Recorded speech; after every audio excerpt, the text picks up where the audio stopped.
బాబు జగన్, ఇక్కడ నువ్వేం చేసినా ఏం జరిగినా ఎలా ఉన్నా బయట ప్రపంచానికి ఏమీ తెలీదు. ఇది నా శాంతి నివాసం బాబు. అనుక్షణం బయటపడాలనే ఆ అడుగులు కటకటాల నుంచి బయటకు వచ్చాక నీకేమనిపిస్తుంది? కటకటాలు లేని మరో జైల్లో పడ్డట్టు. అదేంటి, నీ మనసెంతో ఆనందంగా ఉండాలి. మనసు మనసు అదెక్కడుంది? మనసు చచ్చిపోయింది, గుండె రాయింది, మనిషి రాక్షసుడయ్యాడు. నిజంగా నాకు మనసే ఉంటే నేను మనిషినే అయితే నీతో ఎందుకు వస్తా? అదేమిటి? నువ్వు మనిషివి కాదని నాకు తెలుసు. నేను మనిషిని కదా? ఎలా తెలుసు? నేనెవరినో నీకు తెలియదు, నువ్వెవరవో నాకు తెలియదు. అయినా అధికారులను చేతిలో పెట్టుకుని చట్టాన్ని ఉల్లంఘించి ఉరితీయపడవలసిన వాడిని తప్పించి తీసుకొచ్చిన వాడి మనిషిగా. అదా, ఒక్కొక్కప్పుడు పశువులకు సమాధానం చెప్పడానికి మనుషులు పశువులు కాక తప్పదు జగన్. నీకు కావాల్సిందేంటి, నేను చేయాల్సిందేమిటి? నేను నిన్ను అడగాల్సిందేమిటి, నువ్వు నాకు చెప్పాల్సిందేమిటి? జీవితాలకు సంబంధించింది, దేశానికి సంబంధించింది నువ్వు 2 ముక్కల్లో అడిగేస్తే 2 నిమిషాల్లో ఎలా సమాధానం చెప్పగలను చెప్పు. నీకోసం రోజులు నెలలో గడిపే అవకాశం, ఓపిక నాకు లేవు. నన్ను జైలు నుంచి విడిపించావు, నీ రుణం తీర్చుకుంటానో నీకు సహాయం చేస్తాను. ఆ తర్వాత నా కార్యక్రమం వేరే ఉంది. చూడు బాబు, తుపాకీ చేత పట్టుకున్న వాడి గురి ఎప్పుడూ ఒక్కడి మీదే ఉండాలి. అప్పుడే అనుకున్న పని సాధించగలుగుతాడు. నీకేదో ముఖ్యమైన పని మిగిలిపోయింది. అది ఉండగా నేనేం చెప్పినా ఆ పని సక్రమంగా జరగదు. నాకేం తొందర లేదు, నేను ఇక్కడే వేచి ఉంటాను. నీకంటూ ఏదో కార్యక్రమం మిగిలిపోయిందన్నావే, అది పూర్తి చేసుకుని ఇక్కడికి రా. ప్రాణాలు తీసిన వాణ్ణి, చట్టాన్ని ఉల్లంఘించిన వాణ్ణి, ప్రభుత్వాన్ని ధిక్కరించిన వాణ్ణి. నీ కార్యక్రమం పూర్తి చేసుకుని రా, వేచి ఉంటానంటున్నావు. వెళ్ళిన వాడిని మళ్ళీ వస్తాను, నీకు నమ్మకం ఉందా? చూడు బాబు, నేను బయట ప్రపంచాన్ని నమ్మను. నేను నమ్మేది జైల్లో ఉన్న ప్రపంచాన్ని. ఎందుకో తెలుసా? నిజమైన గాంధేయులు జైల్లో ఉన్న మనుషులేనన్న నమ్మకం. సర్వమానవ సౌభాతృత్వం, సమసమాజం, సోషలిజం ఎలుగెత్తి చాటుతుంది ఈ ప్రభుత్వం. ఆ సమసమాజం ఎక్కడుంది అని అడుగుతున్నాను. ఆ సమసమాజం జైల్లోనే ఉందని సమాధానం చెప్తున్నాను. ఎందుకంటే కోటీశ్వరుడు మొదలు బిచ్చగాడి వరకు ఒకే డ్రెస్ వేసుకుని, ఒకే రకమైన బొచ్చెను చేత్తో పట్టుకుని, ఒకే లైన్లో నిలబడి, ఒకే ఆహారాన్ని తింటూ, ఒకే నేల మీద పడుకుని, ఒకే కుండలో నీళ్లు తాగే ఈ సమసమాజం ఎక్కడుంది అని అడుగుతున్నాను. అది జైల్లోనే ఉందని మళ్ళీ సమాధానం చెప్తున్నాను. అందుకే జైల్లో ఉన్న మనుషులంటే నాకు నమ్మకం. అందుకే నువ్వంటే నాకు నమ్మకం. వెళ్ళు బాబు, వెళ్ళి నీ పని పూర్తి చేసుకో. చూడు జగన్, నేను సమాజంలో చాలా పలుకుబడి గల మనిషిని. గతంలో ముఖ్యమంత్రిని. ఎంత సునాయాసంగా నిన్ను జైలు నుంచి విడిపించానో దాన్ని బట్టి నువ్వు గ్రహించుంటావు. నీ కార్యక్రమంలో పొరపాటు నువ్వు పట్టుబడిపోతే మధ్యలో నా కార్యక్రమం ఆగిపోతుంది. అఫ్కోర్స్ పట్టుబడిన శక్తి సామర్థ్యాలు నీకు ఉన్నాయనుకో, కానీ శక్తి మాత్రమే చాలదు. దానికి పలుకుబడి చాలా అవసరం. నీ కార్యక్రమం ఏమిటో చెప్పు, నేను చేయూతనిస్తాను. నా కార్యక్రమానికి ఎవరు చేయూత అక్కర్లేదు. కావాల్సిందల్లా కాలం. నాకున్న కాలం తక్కువ. అంటే ఇంకో 4 రోజుల్లో నన్ను ఉరి తీయబోతున్నారు. ఈలోగా నేను చేయాల్సిన పనులు చాలా ఉన్నాయి. నువ్వు జైలు నుంచి వచ్చేసావు, ఇక తిరిగి వెళ్లే అవసరమూ లేదు, ఉరి శిక్ష ప్రసక్తి లేదు. నేను శిక్షణ పొందిన రక్షణాధికారి. కోర్టును గౌరవించడం నా ధర్మం. అందుకే ఈ 4 రోజుల్లో నా కార్యక్రమం పూర్తి చేసుకుని ఉరి తీయబడే రోజుకు వెళ్లి చేరుకోవాలి. ఉరి తీయాల్సినంత ఘోరం నువ్వేం చేశావు? ఉరి శిక్ష పడ్డ వాళ్ళంతా ఘోరాలు చేసిన వాళ్ళనే. నా నా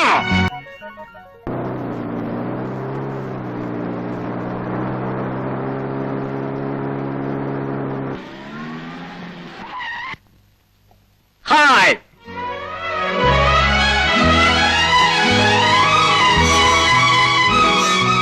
where are you, my darling? Where are you? ఎలా ఉన్నావు? Oh, Daddy! child, here I am. Oh, how are you?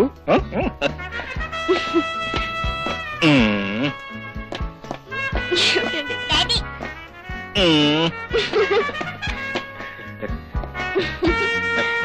బాబు, కార్లో సామాన్ ఉంది, లోపల తెప్పించేసా. Hurry, Daddy! Very good boy. చెప్పినట్టు చేస్తారా? గుడ్.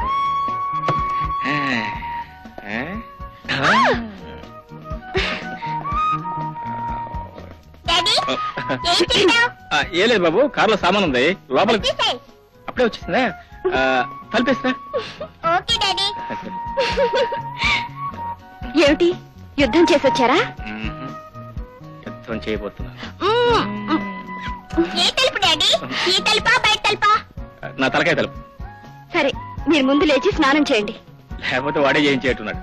కమా తలుపు తలుపు తలుపు అప్పుడే వేయాలా?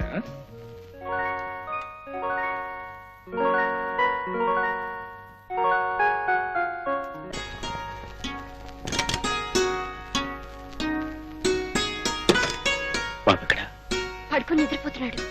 మధ్యలో లేచినాడు కదా. మ్మ్హ్మ్. ఎందుకని మంచి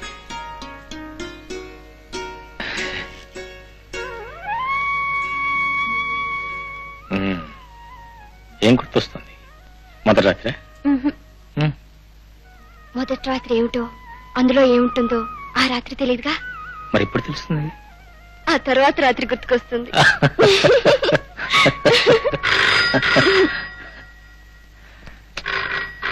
నేను చూస్తానుండండి.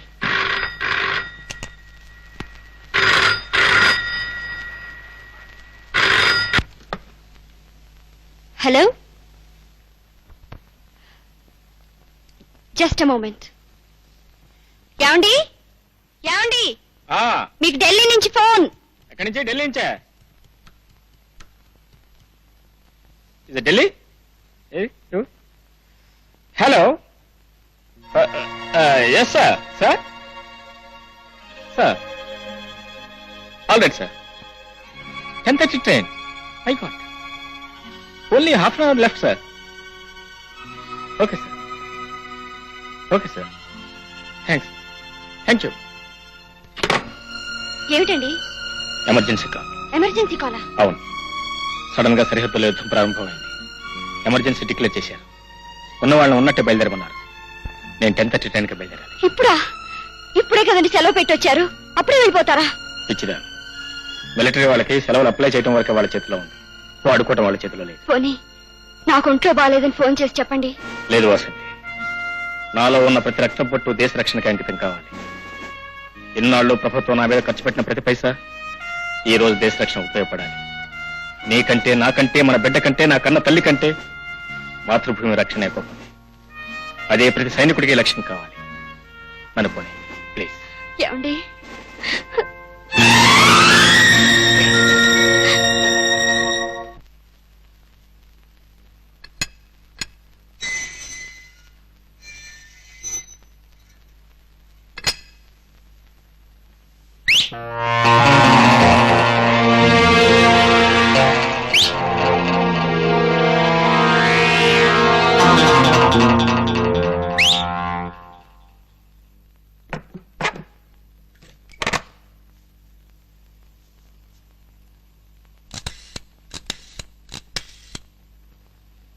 Hello, police station. Inspector Reddy speaking. నేను మేజర్ జగన్మోహన్ గారి మిస్సెస్ మాట్లాడుతున్నానండి. నేను స్కూల్ నుంచి బాబుని ఇంటికి తీసుకొస్తుండగా ముగ్గురు రౌడీలు వెంటపడ్డారు. ఇంటికి కూడా వచ్చారు. బయట నుంచి విసిల్స్ వేసి అల్లరి చేస్తున్నారు. రాత్రి కూడా ఎవరో తలుపులు తట్టారు. నేను తీయలేదు.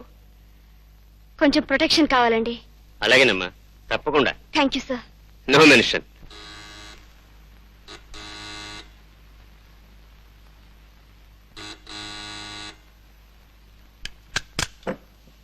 నమస్కారం అమ్మా. రండి. మీకు పోలీస్ రక్షణ కావాలని ఫోన్ చేశారుగా, అందుకే వచ్చాం. రాత్రంతా ఇక్కడే ఉంటాం. మీకు ఏ అనుమానం వచ్చినా అలికిడి తగిలినా మమ్మల్ని పిలవండి. భయపడకండి. తలుపేసుకోండి. అలాగేనండి.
ఆంధ్రప్రదేశ్కు చెందిన మేజర్ జగన్మోహన్ రావు తన చాకచక్యాన్ని సామర్థ్యాన్ని ప్రదర్శించి 2 బెటాలియన్ల శత్రు సైన్యాన్ని తిప్పికొట్టారు. అది తెలుసుకున్న శత్రు సైన్యం వెనుదిరగక తప్పలేదు. అపూర్వ సాహసాన్ని ప్రదర్శించిన మేజర్ జగన్మోహన్ రావుని భారత రాష్ట్రపతి, ప్రధానమంత్రి అభినందించారు.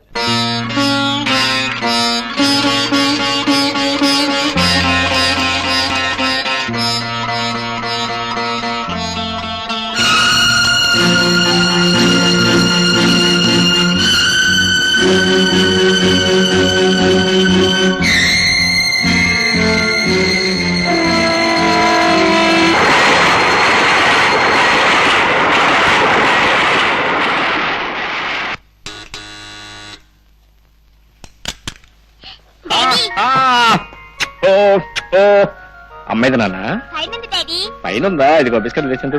తీసుకో, తీసుకో, తీసుకో. వసంతి, ఏ వసంతి, వసంతి ఎక్కడో డబ్బు పెట్టుకుంటావా? పెట్టుకో, పెట్టుకో, పెట్టుకో. ఆహా. వసంతి,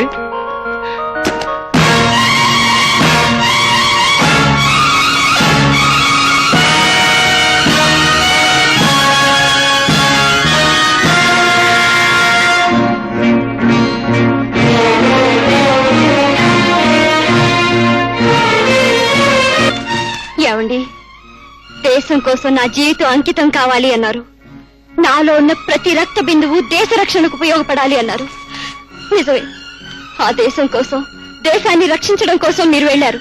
కానీ ఇక్కడ మీ భార్య బిడ్డల రక్షణ మీరేం చూశారు? దేశాన్ని మీరు రక్షిస్తే మీ భార్య బిడ్డలకు ప్రభుత్వం రక్షణ కల్పించలేకపోయిందే. శత్రువుల మీద దాడి చేయటం కాదు, ఈ దేశంలో ఉన్న దుర్మార్గుల్ని, ఎందరో అభాగ్యుల జీవితాలను నాశనం చేస్తున్న ఈ రాక్షసుల్ని తుదిముట్టించాలి. అదే శిక్షణ పొందిన ప్రతి సైనికుడు లక్ష్యం కావాలి.